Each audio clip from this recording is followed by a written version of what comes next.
Конкурс инде әйткәнебезчә 2011 елны Чиләбе өлкәсе, Татарстан Республикасы хакимияте, Татар конгрессы белән берлектә оештырыла. 2015 елда ул бөтен Россия дәрәҗәсенә күтәрелә. Ә инде менә 2 ел рәттән татар кызы конкурсында чит илләрдән дә катнашучылар бар.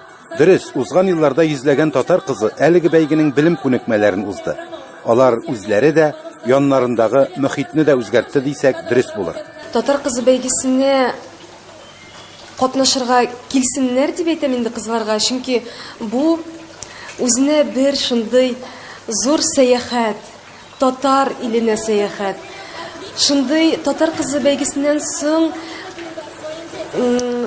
татар мәдәниятеннән аерылып булмый. Шу дөньяда яши башлыйсың. Иң кызыгы әлеге конкурста катнашкан кызларның хыяллары тормышка аша, хәтта кияүгә чыгуда. Матур булганга гына түгел билгеле. Аларга ана телен, милләтебезнең гөреф-гадәтләрен белүдә булыша. Сәхнәдә шын татар кызына хас сыйфатлар гына күрсәтелә.